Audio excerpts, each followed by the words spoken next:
Hey guys, Gaming Off the Grid here. Today we're going to start a mini-series. We're going to take a trip down memory lane and visit the console generations of our lifetime. Give me a second, Robert. I'm going back now. I think I'm about 4 years old. Got an NES controller in my hands. Alright, I'm excited to do this. I'm there.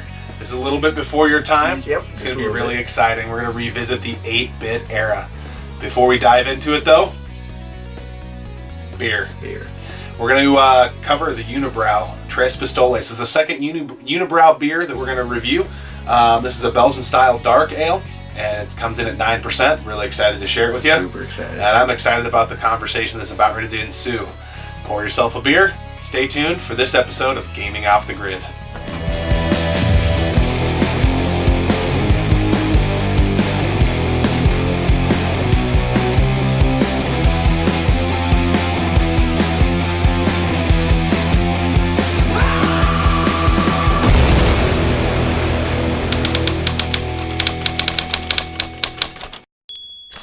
Alright, the 8-bit era. Generation 3. This era holds a special place in my heart as it is my first memories of gaming. I can remember I was probably about 4 years old. I just loved that generation, and I didn't own any video games from that point until I probably got close to 9-10 years old. So I had a long time where the only games in my house was Super Mario, Punch-Out, Gradius, Excitebike, and Zelda. There's nothing wrong with that. No, it was a great lineup of games. My parents didn't get us a ton of games, but the ones we had were really, really good. So I am not complaining there. I've got great memories of playing with my brother, some of my neighbors, some of my cousins. It just hits me right in the feels when you talk about it. And that's what gaming's all about, is bringing people together and creating those memories. And that's why we think gaming together is better than gaming online. Yeah, it is. And sometimes you don't even remember the games, you just remember the fun you had with another person. Yeah, that's kind of why we started this channel, is just you and I enjoyed playing games together, and so then here we are. This era, one thing that strikes me about it is it was gaming before the internet. So, which is weird to think about. Yeah, there was no way to look up how to beat a game. On top of that, this era of games is one of the most difficult possible. Some of the hardest games I've ever played. Yeah, the term NES hard came from this generation. These games are super, super difficult. If you couldn't figure something out, you gotta walk down to the neighbor's house, hopefully they know. The local video store, maybe check with that guy. I do think there was a 1-800 number Nintendo had. That's freaking sweet. I never used it. I know, like something like this. This is my brother and I's NES guide. It's the official player's guide. And we use this a lot. Still in pretty good shape. It's got a lot of walkthroughs and things like that. Some secret things. I mean, there's a lot of hidden treasures within a lot of the games on the NES. Now, this was before your time. Yeah. So what memories do you have about, I mean, when did you first see a Nintendo? I don't remember how old I was, but I think my mom had one. And it was in the cupboard below the TV, and it wasn't hooked up or anything. So I don't even know if she ever played it. I just remember I got to a certain age and I was like, I want to plug this in and see what it's about. And I remember having to screw in that little cord in the back. I don't even know what it is. Like the coaxial, the coaxial with the cable cord, deal. Yeah. And it was so annoying to wiggle back there and screw that in. I remember that more than actually playing it for some reason, which is kind of funny. They must have really annoyed you. Yeah. But I remember playing, Mario, Duck Hunt, Dr. Mario. That was about all the games we had for it. We didn't have much. There's 3 great titles. Yeah, 3 great games. And I wish the name of the song was coming to my head, but like it's not the default song on Dr. Mario. Whatever that second one is, you can turn it to. It's one of my favorite gaming songs ever. I love it. As far as we've talked about the NES pretty much entirely here. There are some other consoles from this generation, obviously PC gaming, but we're talking about home consoles. The Sega Master System was apparently doing very well during this time, was alive and well. We had the Atari 7800, but I don't remember those. No, I don't think I've ever seen one of those.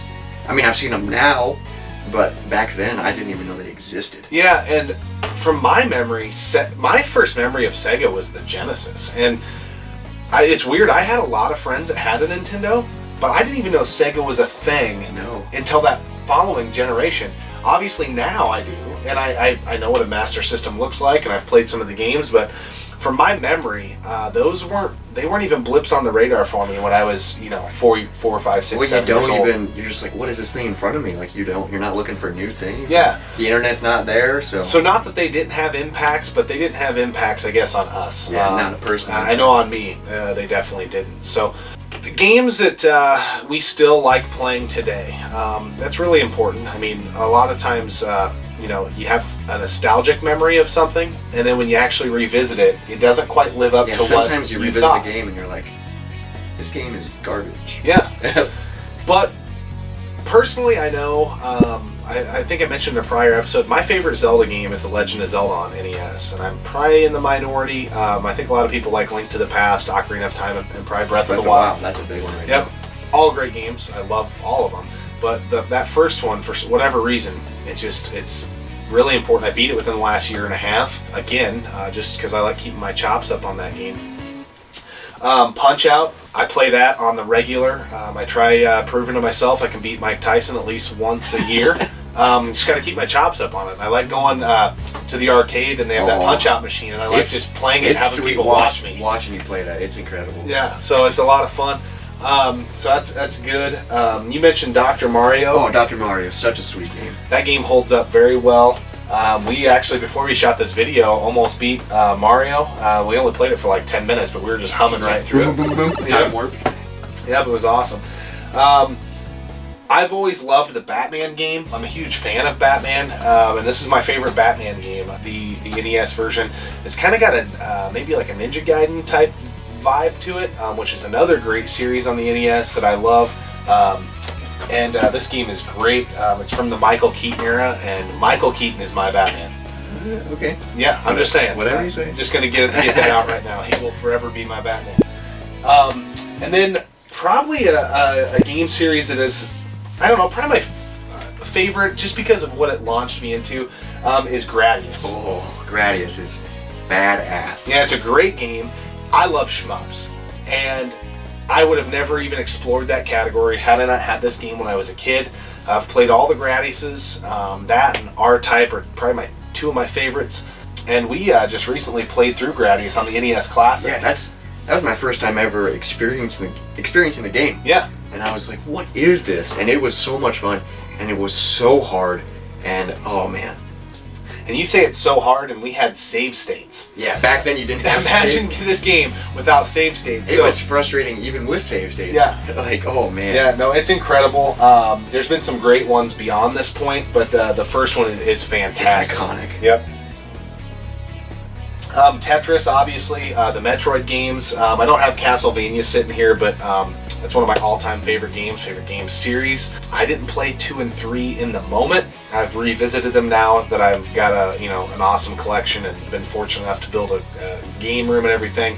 But the first one, I have a cousin that her and I played the hell out of that game growing up, and I'll never forget those days. Some of the best times of my childhood was playing that game with her. So yeah, it's incredible, and I'm glad that you've dabbled in this generation and haven't been exposed to it. It's really awesome. There are some really funny accessories. Oh yes, from this era, for the NES in particular. The Zapper. One of the most iconic, I think. Yeah. At least for me, anyway. I mean, it's in Splatoon now.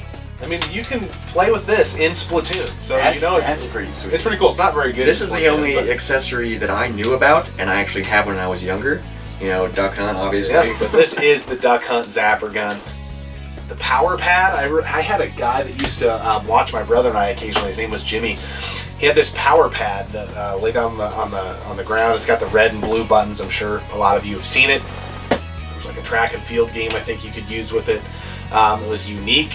But again, there wasn't a ton of games to use with it. I don't even know what that is. They had the Nintendo Glove. I never played with one, but I had a neighbor that had one. I think there's a DJ now that wears that or something. I think that's part of his attire. Attire or something, yeah.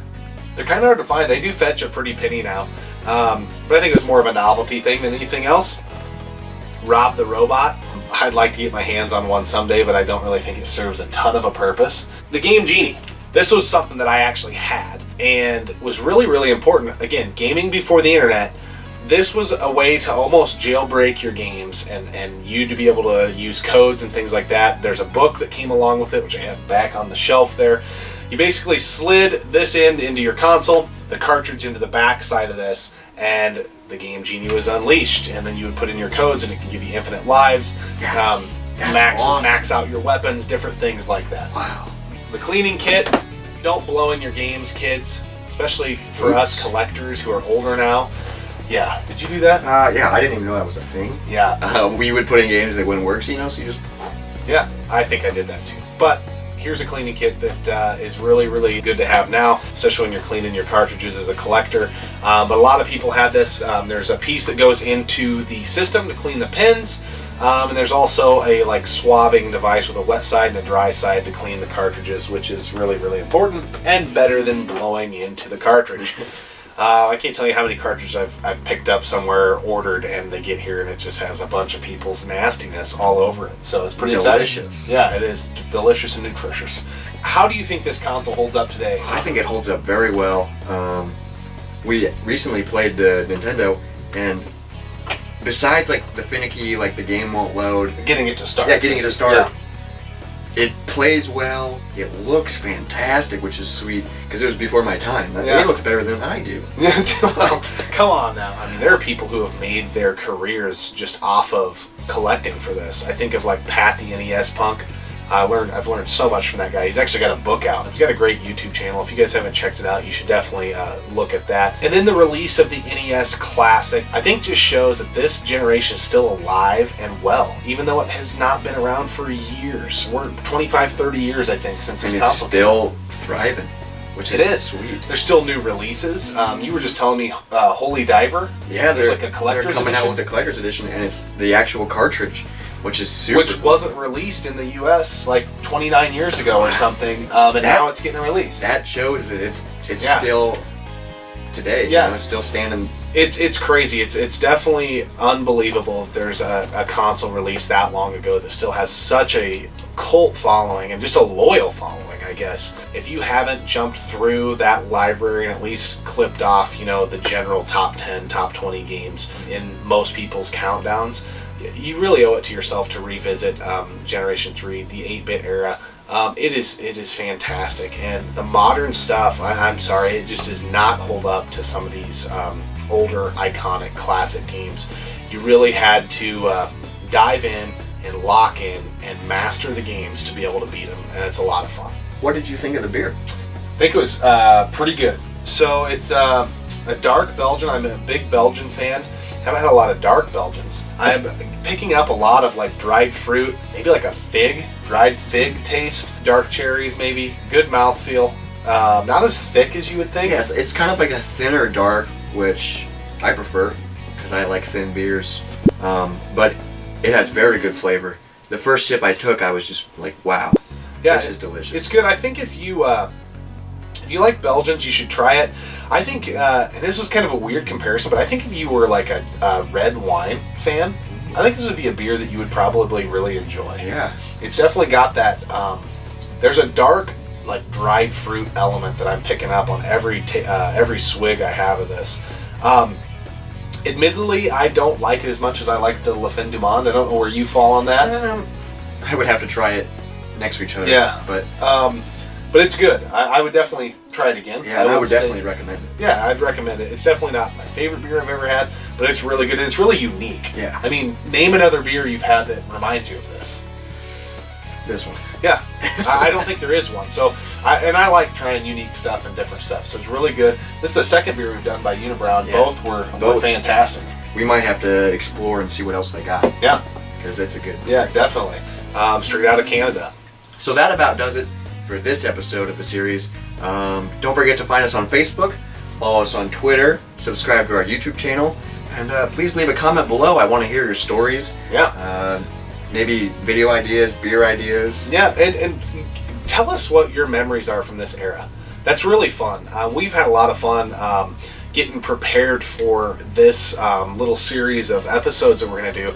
Just talking to each other about what we remember. Yeah. Remembering what we opened on Christmas morning and just different things like that. So share with us your memories from the 8-bit era. We've got some holes in our knowledge as far as the Sega stuff and Atari stuff because we didn't really dabble with it much. Not at all. Hence, I collect stuff that I actually lived through, played, and enjoyed. I don't go for things that weren't a part of my childhood and things like that. So I could be definitely missing out. So let us know if there's anything we need to revisit. It's been a lot of fun doing this episode. A lot of fun. So, guys, keep playing, keep drinking, and thanks for tuning in to this episode of Gaming Off the Grid. We hope you enjoy the 8-bit era.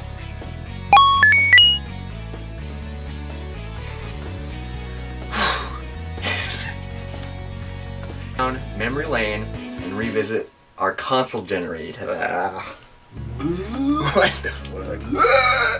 Okay. Hey guys, Gaming Off the Grid here. Today we're going to start a mini series. We're going to take a trip down memory lane and look at the Pour yourself a beer if you care to, and stay tuned for this episode of Gaming Off the Yoink.